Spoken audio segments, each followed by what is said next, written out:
The forest surrounding the old Muslim cemetery near the edge of Redwood, California, had always been cloaked in mystery.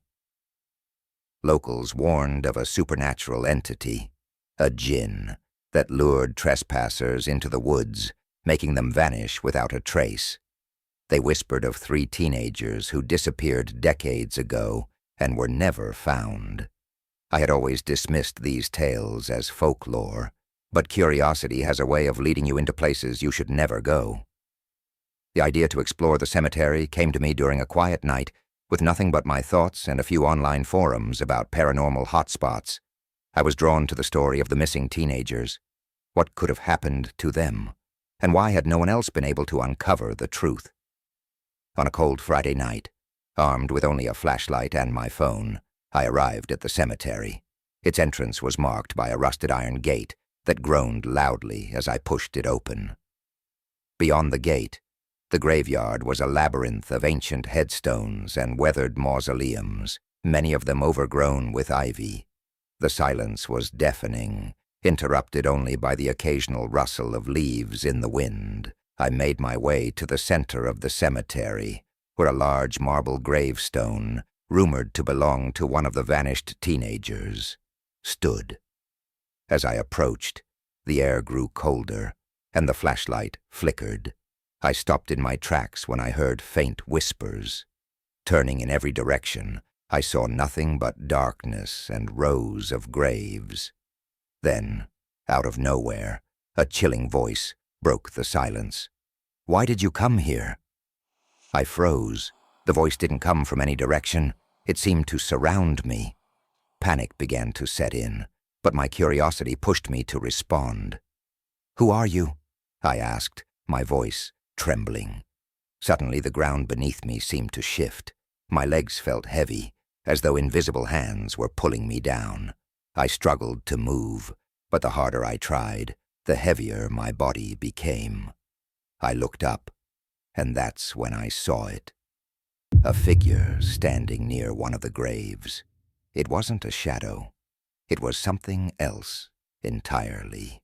Its form was indistinct, shifting and rippling like smoke. It moved closer, and I could feel its presence pressing down on me like a weight. My mind screamed for me to run, but my body refused to obey. Then it spoke again. "You shouldn't have come here." I felt an overwhelming urge to comply, to drop everything and follow it into the woods, but just as I was about to take a step, I remembered the stories of the missing teenagers. This was how they had disappeared, lured by the same voice, the same presence. Summoning every ounce of strength, I broke free from whatever held me and sprinted toward the gate. The figure didn't follow, but its voice echoed in my mind, growing fainter with every step. "You can't escape forever." When I finally reached my car, I collapsed into the driver's seat, gasping for air. Looking back at the cemetery, it was as though nothing had happened. But I knew what I had encountered was real. I never returned to that graveyard, but the memory of that voice haunts me to this day.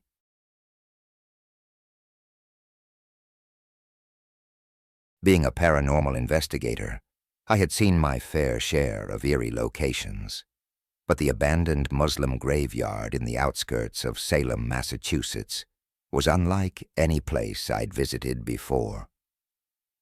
Rumors of a beast-like shadow that attacked trespassers had intrigued me for months. It was said to be neither man nor animal, a form so bizarre that no one could describe it accurately. My cameraman and I arrived at the cemetery just before midnight. The air was heavy with an almost electric tension, and the surrounding woods were eerily silent. As we stepped through the broken gate, the flashlight beams barely penetrated the thick fog that clung to the ground. The first thing I noticed was how unnaturally quiet it was. No crickets, no rustling leaves, just silence. We set up our equipment near the oldest graves, hoping to capture some evidence of the paranormal activity reported here. As we began filming, my cameraman pointed out something odd. A series of deep claw marks etched into a nearby tree, The marks were uneven and jagged, as though made by a creature in a frenzy. We documented the find and moved deeper into the graveyard. That's when we heard it. A low, guttural growl. It wasn't loud, but it was enough to send a chill down my spine. We froze, scanning the darkness for the source. The growl came again, this time closer. My cameraman panicked and swung the camera around, trying to capture the creature. The beam of his flashlight landed on something in the distance, a shadow that moved unnaturally, almost like it was gliding. Suddenly, the growling stopped, replaced by an eerie silence. Then, without warning, the shadow lunged toward us. My cameraman screamed as the camera slipped from his hands, the lens shattering against the ground. I grabbed his arm, pulling him toward the gate. As we ran, the shadow seemed to follow, its movements erratic and impossible to predict. When we finally reached the safety of our car, we locked the doors and sat in stunned silence. Reviewing the footage later, most of it was too distorted to make sense, but the growls were unmistakable.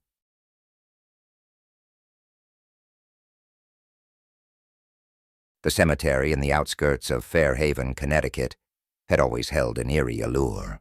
Locals whispered of strange occurrences after dark, candles burning on graves with no one around, strange symbols carved into the earth, and the chilling presence of a woman in black. Most dismissed these stories as superstition, but I had never been one to shy away from a challenge.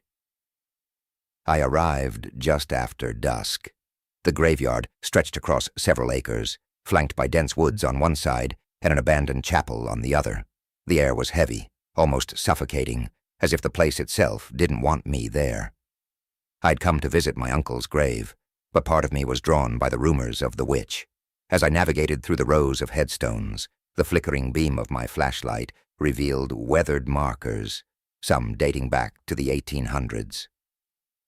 The graveyard was eerily quiet, save for the occasional rustle of leaves in the breeze. I found my uncle's grave, placed a small bouquet of flowers at the base, and lit a candle. The soft glow of the flame brought me a sense of calm, but it was short-lived. Out of the corner of my eye I saw movement. A figure crouched near a grave several rows away. My heart skipped a beat as I squinted through the darkness. It was a woman, dressed in black from head to toe, her face obscured by a veil. At first I thought she was mourning, but something about her movements was unsettling. She was digging into the ground with her bare hands, muttering in a low, guttural voice. I couldn't make out the words, but they didn't sound like any language I knew. Against my better judgment, I decided to approach. As I got closer, I noticed strange symbols etched into the dirt around her. They were intricate and seemed to glow faintly in the moonlight. The air grew colder with each step, and I felt an overwhelming sense of dread. When I was just a few feet away, she froze. Her head snapped up, and she turned to face me. Her veil slipped slightly, revealing pale skin and eyes that glowed faintly with an unnatural light. A chill ran down my spine as she fixed her gaze on me. "Why are you here?" she asked, her voice sharp and filled with menace. I was just visiting a grave," I stammered, taking a step back. She rose slowly, her movements deliberate and unnerving. Her hands were covered in dirt, and I noticed markings on her wrists, symbols similar to those on the ground. She stepped closer, and I instinctively backed away.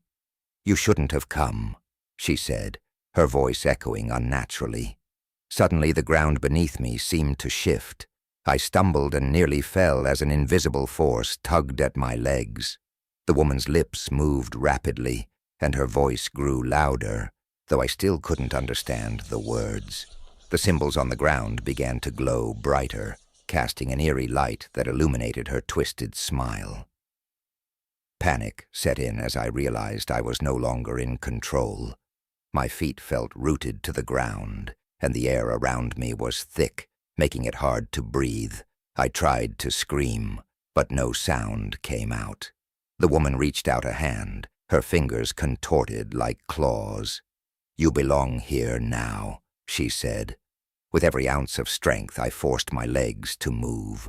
The invisible pull resisted, but I managed to break free. I turned and ran, the woman's laughter echoing behind me. The symbols on the ground pulsed like a heartbeat, their light growing fainter as I put distance between us. When I reached the gate, I didn't dare look back. I jumped into my car and sped away, my hands trembling on the wheel. The next morning, I returned to the graveyard with the police, determined to find answers. But the grave where I had seen her was undisturbed, and there was no trace of the symbols or the woman. To this day, I can't explain what I saw, but I know one thing for sure. I'll never set foot in that graveyard again.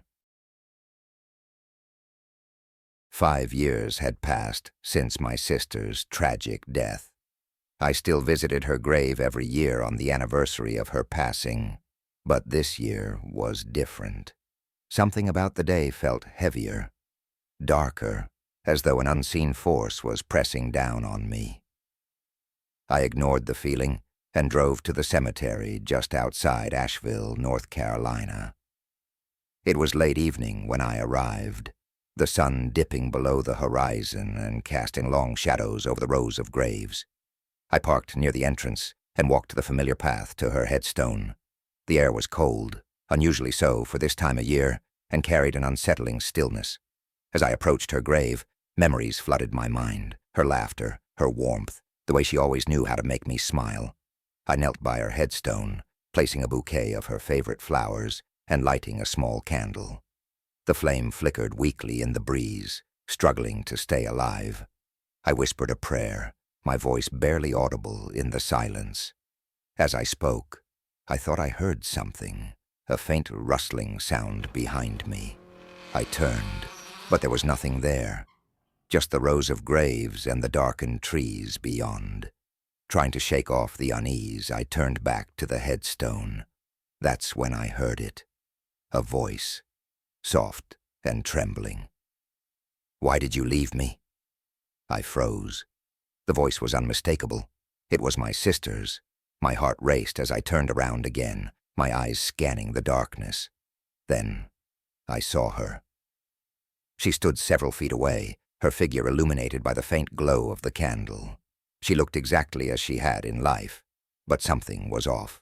Her movements were stiff, almost mechanical, and her eyes, oh, her eyes, were filled with sorrow and anger. "You left me," she said again, her voice quivering. I stumbled back, unable to comprehend what I was seeing. "You're not real," I whispered, more to myself than to her. She stepped closer, her face contorted with grief. "Why did you forget me?" Tears streamed down my face as I tried to speak, but no words came. My sister's shadow stretched unnaturally long behind her, twisting and writhing like it had a life of its own. "Come with me," she said, extending a hand. The air grew colder, and an overwhelming sense of despair washed over me. My legs felt heavy, as though they were sinking into the ground. Her shadow crept closer, its tendrils reaching out to wrap around my feet. "No!" I screamed, breaking free from the invisible hold. I turned and ran, my legs trembling with every step. Her voice followed me, growing louder and more desperate. "Don't leave me!" When I finally reached the gate, I collapsed, gasping for air. Looking back, I saw her standing at the edge of the graveyard, her shadow still writhing. She didn't follow, but her eyes stayed locked on mine until I turned away. The next day I returned with a friend, hoping to make sense of what had happened. But when we reached her grave, everything was normal. The candle was extinguished, the flowers untouched, and there was no sign of her. To this day, I don't know if what I saw was real or a manifestation of my guilt. But one thing is certain. Her voice, filled with sorrow and anger, will haunt me for the rest of my life.